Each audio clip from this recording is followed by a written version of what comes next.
I stood in front of my grandpa's cabin, with keys to the front door in hand and the engine of my truck rumbling gently behind me. The sun raced towards the ground, throwing its final rays of light over the forest. I came here to escape the madness of everyday life, to unwind and let my mind cool off for a month. Working as a game dev during the pandemic did a number on my mental health, and I needed to recharge my batteries before plunging back in. Too many impossible deadlines, too much crunch to finish a terrible product, too much isolation. They eroded my sanity until I couldn't take it anymore. I reached the front door and tried the keys one by one. Turned out it was the last I tried, because of course it would be that one. The door swung aside with creaks of its rusty hinges, opening up the cabin's insides to the world for the first time in over 2 years. I stepped in, slow and careful, shining the lights of my phone around to see. A thick layer of dust covered everything, denoting the property's descent into disuse since my grandpa's passing. None of his sons or grandkids cared enough to come and check on it, so it fell into disrepair. No one had even wanted it when the will was read out, so it was passed around until it ended up with me. And, truth be told, I didn't care much for it either. We are all city dwellers living in New York, so no one was keen to inherit a dingy cabin out in the wilderness of Ohio. Still, with the arrival of this blasted pandemic, I was happy to have signed those papers. I spent a few minutes familiarizing myself with the cabin again. It had been more than a decade since the last time I came out here with my grandpa. He had expanded the structure since then, adding a guest room and an actual kitchen. First things first, I went up into the attic to turn on the generator. Since it hadn't been used in so long, it needed a bit of maintenance before it started up. I replaced the coolant and oil, installed new filters, and I even replaced the spark plugs. The batteries and belt drives looked fine, so I let them be. Last thing to do was refuel it, and voila, I had electricity. With the light in the cabin coming on, I checked the fridge and the pantry, cleaning them of all cans before restocking them with my own. I finished ferrying my supplies inside from the truck. I ate a can of something for dinner, and I went to bed for the night. The next day, I had my work cut out for me cleaning the cabin. When I was done with the inside, I went around it to the shed out in the back. I found the place cluttered with various tools and knickknacks, but the centerpiece was what immediately got my attention. Rusting away in the middle of the shed, surrounded by worthless junk on all sides, was my grandpa's old four-wheeler. A bulky 2-seater ATV with a cage around it that made it look like a dune buggy. I felt like a kid on Christmas morning, eager to get my hands on my present. Figuring the keys had to be somewhere in the shed, I left more cars behind me in my search of them, but I found them in a nearby drawer, and I gave the four-wheeler's engine a tentative test. It didn't turn on, of course, but I expected that. Much like I did with the generator, I ran some maintenance on it, though it took me much longer to get it running. Luckily, it wasn't anything major. The battery was drained. With my new vehicle, my vacation got 1,000 times better. Even though I had my truck with me, it was ill-fitted to brave the unsteady terrain of the forest. I spent that day and the next cleaning out the shed as well, throwing away the junk and doing an inventory of what I wanted to keep. And let me tell you, that shed was the gift that kept on giving. Besides a ton of useful tools, I've had a couple of fishing poles with sets of lures and floats, all in very good condition, as well as an old-timey compound bow with 10 arrows. As soon as I was done with cleaning, I hopped on the four-wheeler and made my way to the nearby lake to catch some fish and end my vegetarian streak. Calling it a lake is, well, a bit generous on my part. It's more of a pond than anything else, an area where the river overflows into a meadow at the edge of my property. The shores are muddy and infested with reeds. The water is shallow throughout, but there's fish to be caught. I found a nice patch of grass under a tree, so I cast out the line and waited. It took a while to get a bite, and I almost missed it. I jumped on the fishing rod and started reeling the fish in. When it was finally out of the water and into my hands, I admired my catch before throwing it into a bucket I'd brought along. I applied new bait to the hook and cast the line again, but as I went to lie down, something caught my eye. On the other side of the pond, hidden in the thick shadows of the forest, I saw a deer. It stared directly at me, unmoving, and I did feel its eyes scale me up. As soon as I moved though, it bolted away, so I didn't think much of it. I was in the middle of the wilderness. Seeing animals was a given. I ended up catching a few fish about the size of my palm. After I discarded them and threw them on the grill along with some veggies, I made for a tasty meal. Having finally eaten some meat, my mood improved exponentially. I decided to try out the bow, doing a quick and dirty job of painting a target on a nearby tree. I, of course, missed all of the arrows that I launched at it, but it was a lot of fun. The next few days were spent in a similar manner, and I slowly fell into a routine. Go fishing in the morning, patch up the cabin after lunch, and either drive the four-wheeler around or practice my aim with a bow in the evenings. It took me a while, but at the end of the second day, I was hitting the tree more often than not, and by the end of the third, I started landing arrows inside of the target. The cabin itself didn't need as much work as I thought it would. My grandpa built it out of treated logs, so it was pretty sturdy and it didn't show signs of rot. The roof was ceramic shingles, so besides checking if they shifted about, I didn't need to do much else. By the time my first proper weekend there rolled around, I decided to give hunting small prey a try. Fish are nice and all, but they can't compare to proper meat. I got out Saturday morning, I hunted with my bow and some bait in the form of chopped veggies, and trekked on foot to the edge of the property. Seeing as I rode around in a four-wheeler a lot, most animals got scared away around the cabin. I found some bushes at the edge of a clearing, and if my math wasn't failing me, I was still well within my property. I threw the bait around and hunkered down, waiting for some small critter or another to come take a bite. The only thing I forgot to account for was how boring the wait turned out to be. Laid on my belly in the bushes, I nearly fell asleep a couple of times. I don't know how long I waited until I got my first signs of prey, but I heard something approach me. The bow came up in my hands and I notched an arrow, ready to pull it back and let it fly at a moment's notice. But when I caught sight of the animal, I relaxed. The silhouette of the deer scampered around in the forest in front of me, taking tentative steps in my direction, but I wasn't equipped to take it down. If it got too close and would eat my bait, I'd simply scare it away and wait for something else. But it never did. Instead, stopping at the edge of the clearing and looking straight at me. I knew I was too well hidden to be seen so easily, but then again, animals have better eyesight and smell than me. It watched me for a few minutes, and, in turn, I admired its majesty. I'd never seen a live deer so close up to that point, but even so, I was sure that this particular one was much more beautiful than the average buck. Then, as soon as it came, the buck turned and ran away. I was a bit bummed out, but I didn't dwell on it for long. Only minutes later, my prey of choice appeared as well.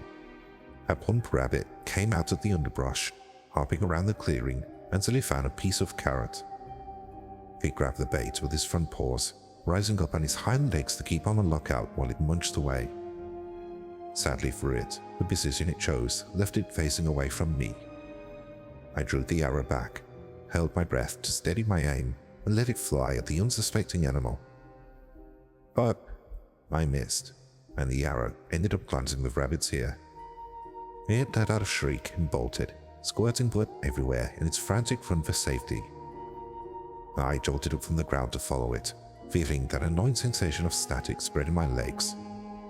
The rabbit was small and fast, but I kept up with it, even if just barely. We ran through the forest in more or less a straight line, swerving between trees and dodging prickly underbrush. I was sure that I'd leave my property at this rate, so I got another arrow out of the quiver and I slowed down as I notched it. With only a fraction of a second left to aim, I let the arrow fly.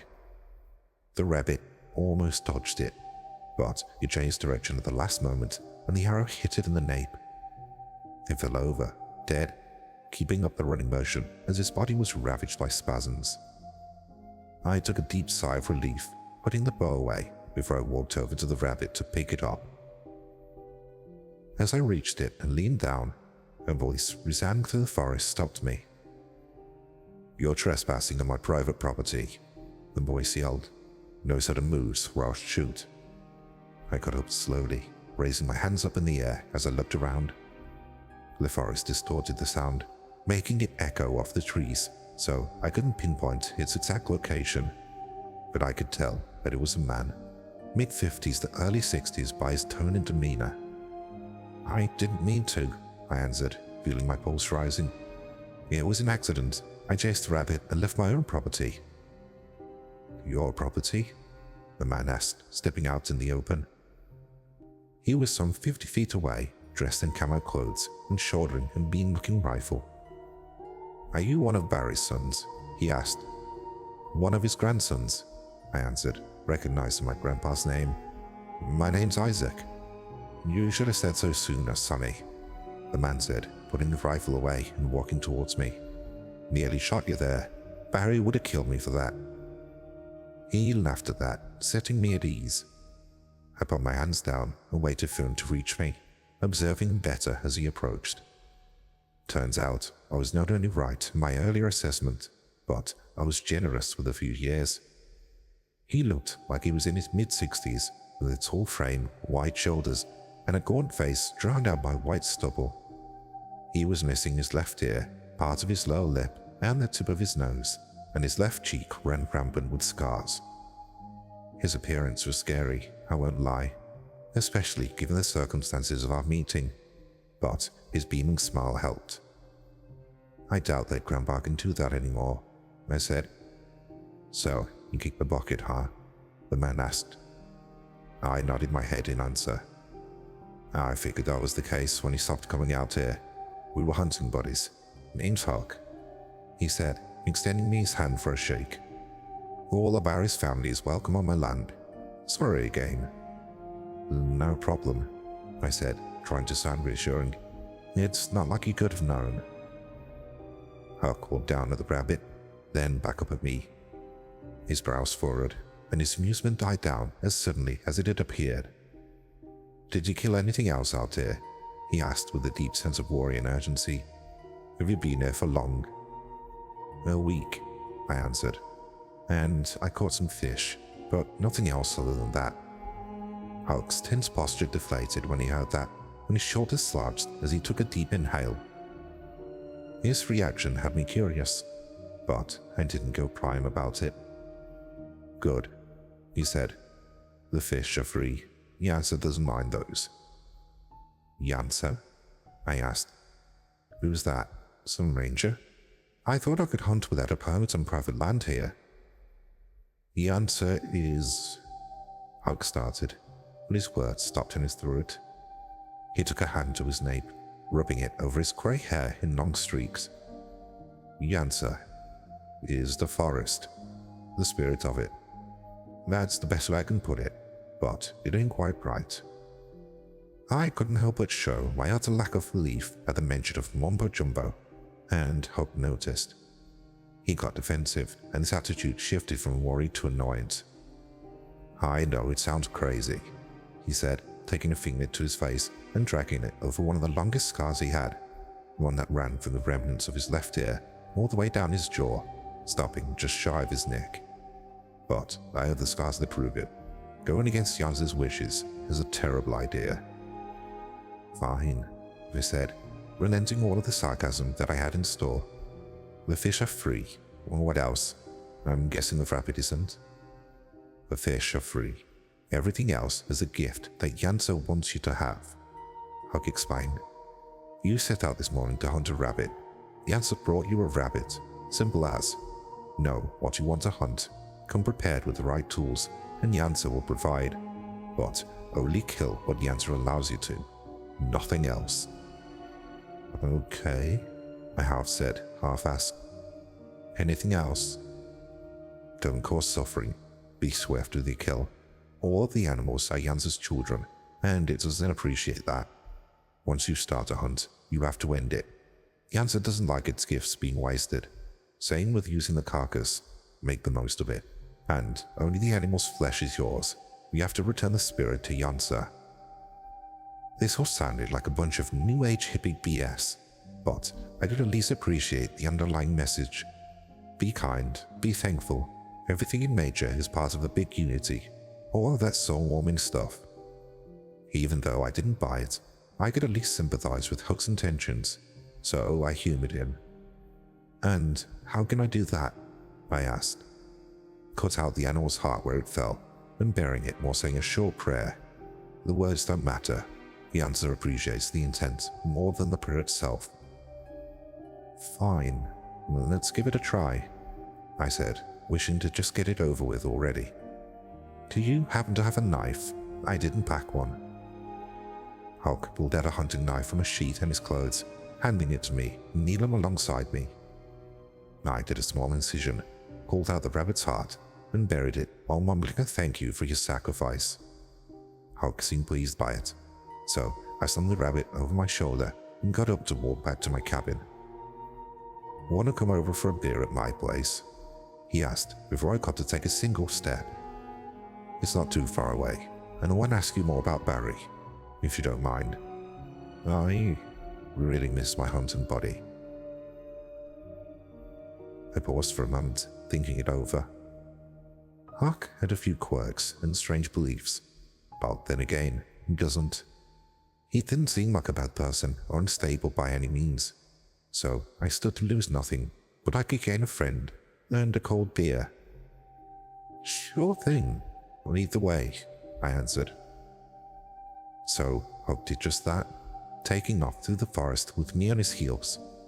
We walked through the underbrush under the sun's intense midsummer heat, with him bombarding me with questions about my grandpa. By the looks of it, Huck wasn't lying. He knew Grandpa, and he knew him well, but it was clear that they hadn't seen each other in quite some time, even before Grandpa's passing. Anyway, true to his word, Huck's cabin was only 15 minutes away. It was a bit smaller than Grandpa's, but it looked just as homely. We took to its shade when we reached it, and Huck showed me to a porch swing before going inside to get the promised beer. I peered into the open door, seeing that the cabin was full of pelts, trophies, and various trinkets made from animal parts. It gave off a very arts and crafts air, certainly not what I expected from the impression that Huck gave me. I took the seat he offered me before he returned, and he found me swinging back and forth, feet in the air like a little kid. Huck brought out a cooler filled with ice and bottles, and he retrieved 2 beers from it before he joined me. Slow down, he urged. I'll throw up. I did as he asked, taking the beer from him and opening it. Cheers, he said, raising his up in the air for a toast. For new neighbors, I said with a chuckle. We spent a while talking about this or that, mostly small stuff. Huck asked me about myself and what I did for a living, trying to get to know me better. When I told him that I was a programmer making video games, he was very impressed, and his reaction made me laugh a little. Takes a lot of brains for a job like that, he said defensively. More than I got. We talked some more as we finished beer after beer, and the subject of my grandpa soon returned. I told Huck what happened, and he died peacefully in his sleep from a heart attack, and then I started asking questions of my own. So you and Grandpa haven't met in a long time, right? I asked. Barry, he stopped joining me for hunts a while back, Huck answered. Stopped visiting me too. We had a falling out, but I never stopped considering him a friend. Why? What happened? I asked. I never spent as much time with my grandpa as I could have, We mostly saw each other during holidays and family gatherings, so he didn't get to tell me about many things going on in his life. Huck is one of those things. I never even knew that the man existed. Now, he offered me a window back in time, and perspective of Grandpa that no one else had, and I decided to take advantage of that. We went hunting, Huck said, his tone quieter than before. We were hoping for a boar, to get some decent meat, you know. I nodded my head, so he continued. Well, we found a buck instead, a damn gorgeous one, with the most beautiful antlers I've ever seen. Barry, he knew about Yansa too. He knew that we weren't supposed to hunt it. We came out for boars, not deer, but he said that he had to have that buck. We argued over it, and when it became clear that Barry wouldn't back down, I shot the buck myself. He made a motion of bringing up a gun and aiming it, putting on a pained expression when he pulled the imaginary trigger. Huck shot, Huck said in a grey voice, but it was too far away. I clipped the buck's face, but it didn't bring it down. Blew off its left ear, lower lip, and mangled the left side of its snout. He took a hand to his own face, tracing his fingers along the scars that he wore, and I realized the implications. It ran away, and we couldn't find it again, and Yansa made sure to pay me back for doing what I did. I winced hearing Huck's story, but I didn't interrupt him with questions. I was fine with whatever details he wanted to share. I didn't want to ask him for more when I saw the pain that the memories brought him. Me and Barry, we argued, threw names and accusations around, and the words hurt, you know. Barry left in a fit and told me he didn't want to see me ever again, and he stuck to his word. I'm sorry, I said. Yeah, me too, Huck said. I'm glad that I pulled the trigger first, and the answer came for me. I'm glad that I took that pain for my friend, and just, I don't know, I wish Barry had found out and appreciated it, you know. I wish we were still friends. The conversation slowed down after that, and it was abundantly clear that I caused it with my questions. I finished the third beer and wanted to get up, but Huck stopped me. Let me take care of that for you, he said, pointing at the rabbit. The meat might go bad before you get home. Yansa won't appreciate that. I didn't want to accept, but then I thought it over. I didn't know the first thing about skinning and gutting an animal, so this was the perfect opportunity for me to learn. Huck went inside and returned with a chopping board, as well as an assortment of tools for the job. His hands were nimble as he worked, and his skills were a dead giveaway of his experience. Before I got to finish another beer, he skinned, gutted and portioned the rabbit expertly. He sealed the meat in bags, which he handed over to me, and he went a little ways away from the cabin to throw away the guts and whatever else couldn't be used. They'll make fine dining for some critter or another, he said when he returned. It's as good a way as any to return them to Yansa. I flinched at hearing that name mentioned once again. It started getting on my nerves, but I bit my tongue and kept my sarcastic replies to myself. Huck also wanted to give me the rabbit's pelt, but I told him to keep it as a gift, since I didn't know how to treat it anyway. Here, he offered when I took off on foot. I'll take you home. It's getting late, and the forest. It isn't safe at night. No, it's fine. I tried to refuse, but Huck really isn't the type to take no for an answer. Nonsense, he said, and rushed behind his cabin. In a few moments, the sound of an engine coming to life rumbled through the clearing. Huck returned on a four-wheeler, much like my own, with only a different paint job to tell it apart. I hopped on, and he drove me to my cabin, going slowly and cautiously. We were both intoxicated and in no condition to drive, and he seemed aware of that. Take care, Sonny, he said when we reached my cabin and I got off. If you ever need anything, you know where to find me. Will do, I assured him and went inside. I went to bed for the night, and I soon fell asleep, helped by the alcohol in my blood. The next day, I cooked the stew I so desperately craved and heard a knock on the door as I dashed around the stove. Huck came to visit. With him, another 6-pack of beer and a warm hug after I opened the door for him. "Sit down," I said, pointing at the table. "Food's almost ready."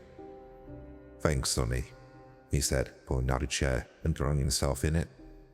I fetched another bowl and a set of cutlery for him. We cracked open the beers and talked some more as we waited for the stew. "I come out here every weekend," Huck said. "I live nearby, so I'll be gone Sunday evening, but I'll be back next Friday. Take care while I'm away, okay?" "I will," I said, sensing worry in his voice. "I'll follow the rules, don't worry," Huck said with a soft smile that pulled his scarred lips upwards. "You should check on that stew, by the way." I did as I was told. I found that the stew was ready to be served. We ate a bowl each, and I even went back for seconds. It turned out delicious. I never expected boiled meat to be such a big step up from the store-bought. After a few more beers, Huck got up and left, saying that he wanted to get in one more hunt for the weekend. He wanted me to join him, but seeing as I only had a bow and he wanted to bag something bigger than a rabbit, I turned him down. "Bring the right tool for the job or something, right?" I said. "Yup," Huck answered with a smile and patted my shoulder. "You'll do just fine, I'm sure of it." With that, Huck left to do his own thing. I spent the day lazing about, catching up on some reading and being all around unproductive. But with the cabin sorted out and enough meat in my freezer to last me for a few days, I didn't have anything to do. I won't bore you with what I did after that, since it was pretty much more of the same thing. Huck left Sunday evening, just like he said he would, leaving me all alone. But I appreciated the solitude, and I had a blast doing whatever I wanted on the property. Despite my promise, I didn't follow Huck's seemingly crazy warnings. I saw no point in most of them, to be honest. I also didn't do much hunting anyway, opting for fishing most days for an easier source of meat. And on the few occasions that I did hunt again, I went for small prey that I could either trap or kill with a bow. So mostly squirrels and rabbits. Huck did return the next weekend, and he came to visit first thing Sunday morning. He brought me some more beer, which I was thankful for, since I didn't bring any. "I'm seeing signs of hogs on the far side of my property," he said, "and I brought an extra rifle for you if you want to join me. I'll split the catch with you, of course." "Sure, why not?" I said, and just like that, I signed myself up. We went out, and this time I was better prepared. I brought my own hunting knife and took my bow with me, despite the rifle Huck had given me. We ended up finding the hogs, a feat which Huck attributed to Yansa once again. We shot a couple of them dead before the rest scrambled, and he did his ritual. I stood a little ways away, on guard in case any of the other hogs returned to attack us. I had a sound far away from me, so I turned as I raised and aimed the rifle. But when I looked through the scope, all I saw was a deer. My tense body unwound, and I aimed the rifle down as I took my finger off the trigger. Huck heard the commotion I made, so he shot up to his feet and noticed the deer as well. Their eyes met for a few moments, and Huck nodded his head at it. The deer took off into the forest, and he got back down on his hunches to finish burying the hearts. "So many deer in these parts," I said when he was done. "What?" Huck asked, taken aback. "I've seen a lot of them around. They don't seem scared of me. That's like the 5th or 6th one." Hearing that, Huck frowned. He rubbed his bloody hands on his jeans to clean them and approached me. "Did you hunt while I was gone?" he asked, and I could tell that he wasn't messing around. "Yeah," I answered honestly. "Some squirrels and rabbits." "And did you return their spirits the answer like I taught you?" "I did." I lied to his face, but it was enough to set him at ease. "Good," he said. "It's probably just curious about you. You're a new arrival after all." Without another word, Huck left to retrieve the four-wheeler. The hogs were too heavy for us to carry by ourselves. I stayed behind to guard them from foragers, and Huck was hasty with his return. We tied them to the vehicle and went back, with Huck promising to bring me my share of the meat when he was done butchering it. "Take the rifle back too," I said before we parted at the halfway point. "Keep it. Maybe you'll need it," Huck said, and his gesture of kindness surprised me. "Nah," I said. "I don't want to risk breaking it or something." Huck gave in and took the rifle from my hands. "See you tomorrow, neighbor." "See ya."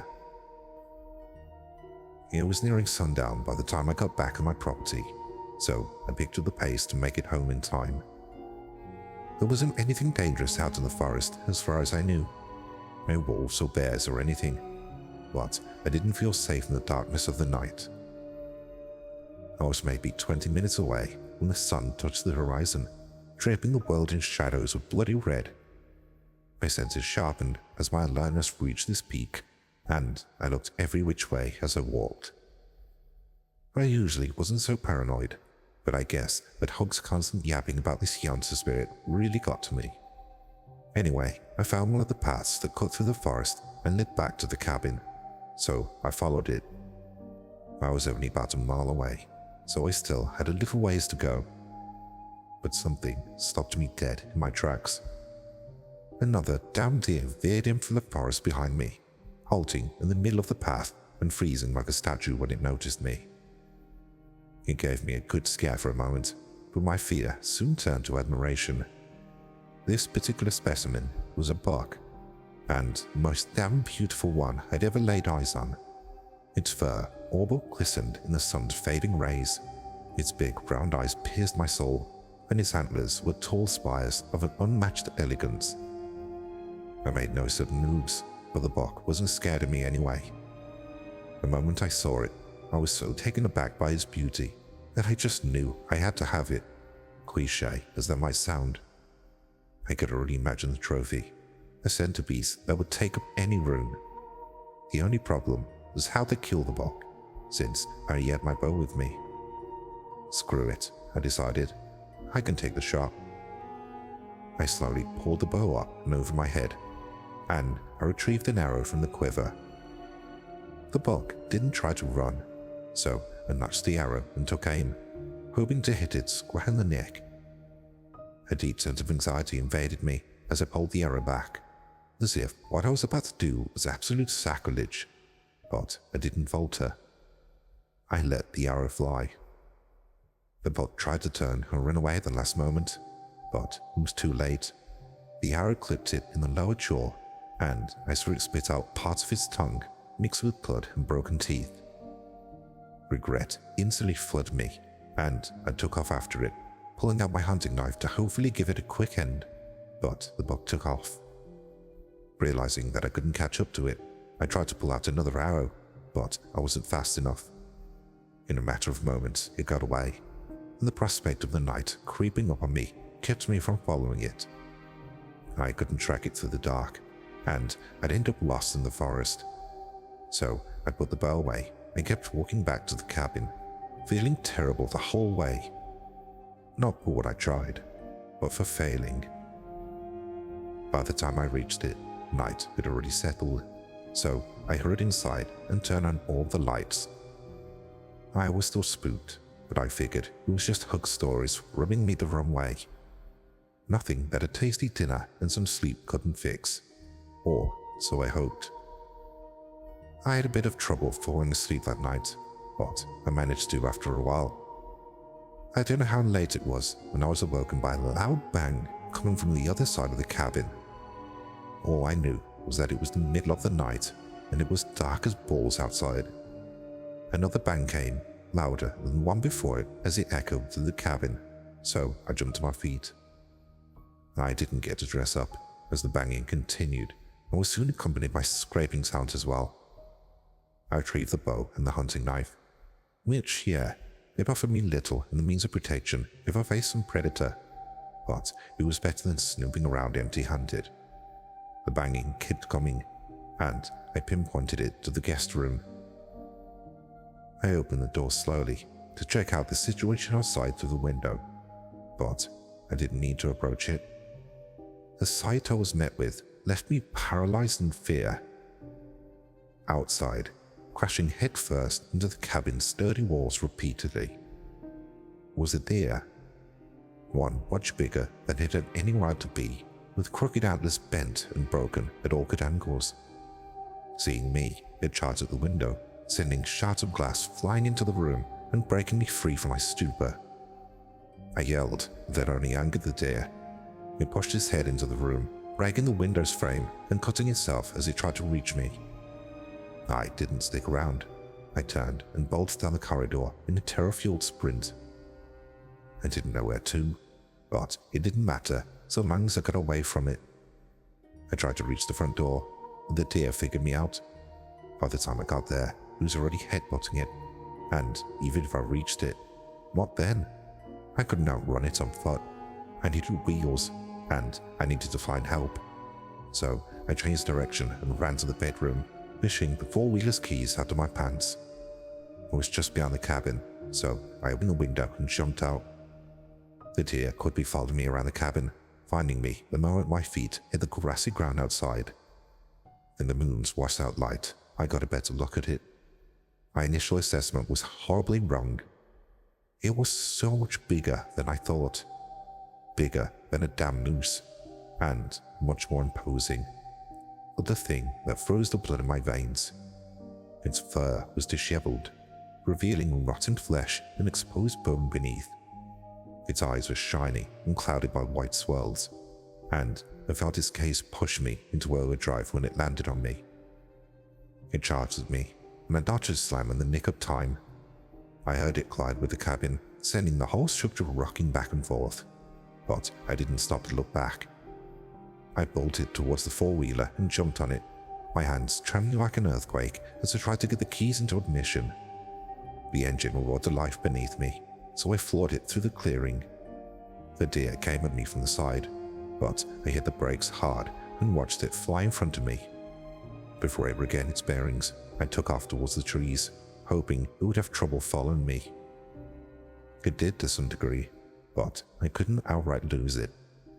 I saw its shadow in the forest as I navigated the bumpy terrain, and whenever I reached a more clear part of the woods, it tried to charge me again, but I kept constant track of it, so it didn't manage to get me. My destination was Huck's cabin, the closest human and the only one with proper guns. The drive up to his clearing was utter madness. I don't think I let up the acceleration for even a second. In retrospect, I'm surprised I didn't crash into a tree or a ditch or something, but in that moment, I didn't think straight. I was pumped so full of adrenaline and terror that I disregarded all consequences. My only goal was to escape the demonic deer following me. "Huck!"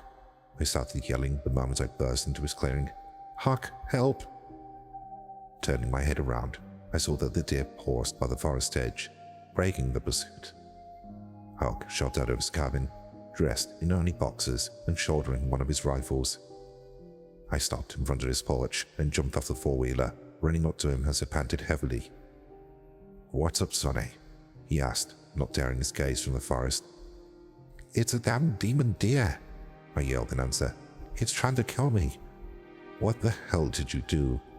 Huck scolded. As if on cue, the deer left the cover of the trees, making itself known. "That's Yansa. Wouldn't the ever-loving hell did you do, you stupid kid?" I couldn't answer, couldn't even move when I laid eyes on it again. Yansa had grown bigger than before, towering over us, about the size of Huck's cabin at this point. "I'm sorry," I blurted. "I'm sorry. I'm so sorry." I heard the rifle clatter as it hit the ground, and looked up to find that Huck dropped it from his hands.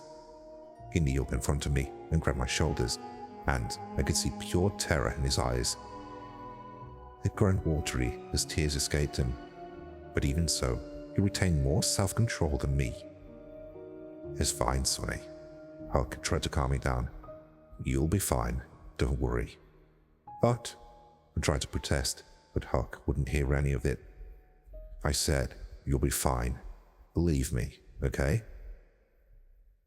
with Yansa approaching us slowly. I had no other alternative than to believe him and pray that he was right. He forced my head back down so low that my forehead touched the ground, but he got back up to his feet. I took short, scared glances at what was going on, but I was too afraid to do anything. Huck walked towards me, and it stopped when it saw him approach. "Forgive him," Huck yelled. "He's young. He didn't know what he was doing." Hearing his words, Yansa paused. He lowered his head until his under eyes were at Huck's level, but I could see the distrust in them, even from this far away. "Give his punishment to me," Huck yelled. "It's my fault for not teaching him better, and I'll make sure he won't repeat his mistake ever again." "Huck," I yelled, "you can't." "Shut up," Huck yelled over his shoulder, but I didn't have the guts to look him in the eye. Yansa walked up to him, and I saw him get down on his knees in front of it. I couldn't hold back anymore. I started crying. If Yansa would have repaid my deed in kind, it would have mutilated Huck. The image of the deer's lower jaw pierced and ruined by my arrow flashed through my mind, followed by Huck bearing the same ugly injury, and it was too much for me to take. Huck lifted his head to look at it, and I saw one of Yansa's antlers droop lower until one of its many jaded tips rested against his jaw. But he didn't pull back. Hell, he didn't even flinch. "No," I yelled, which made Yansa stop and look up at me. "Shut," Huck began, but I stopped him. "I was the one who did it, not him. You can't punish him for my mistake."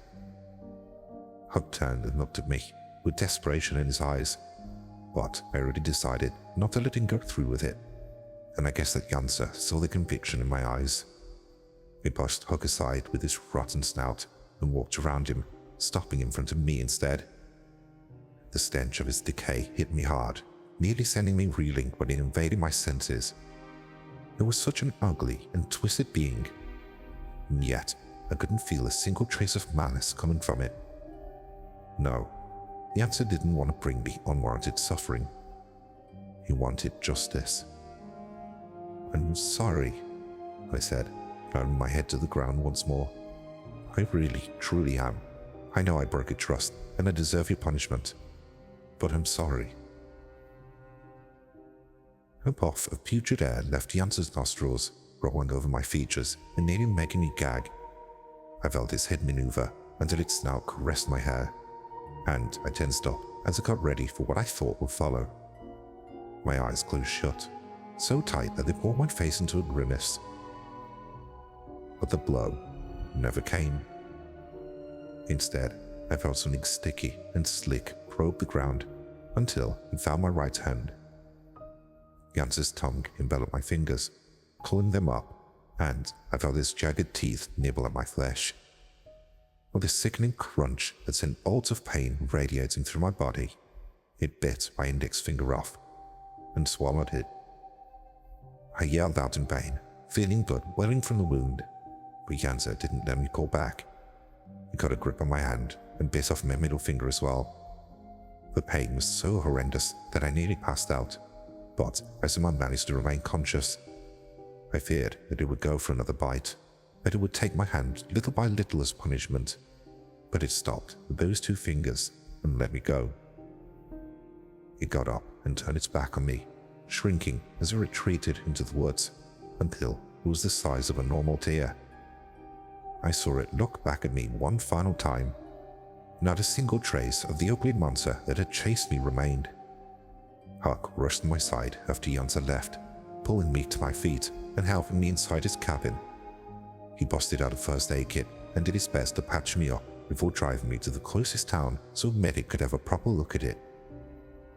I needed a lot of stitches, and the doctor also gave me a rabies vaccine just to be safe. As morning came, my condition was stable. The doctor released me. "You got very lucky," Huck told me on the way back after I told him what I'd done to warrant Yansa's wrath. Seeing his scarred face, finally understanding what had happened to him, I didn't find the statement hard to believe. "Thank you," I said, for what you tried to do back there." Huck took me back to my cabin, but he kept denying me for as long as he could. He left Sunday evening like he was supposed to, and despite his insistence that I should leave too, I stayed. I couldn't explain it to him back then, and I still can't put into words to this day. But I'm not afraid of Yansa or the forest. If anything, I've gained a deeper understanding and appreciation for it. Me and Huck are still friends to this day, by the way. I go out there whenever I can now, and we've been on countless hunts together. The least he deserves out of the ordeal is a friend. But one thing that did change is how I now respect Yansa. And no matter where you are, I urge you to respect it as well. Believe me, you don't want to risk earning Yansa's wrath.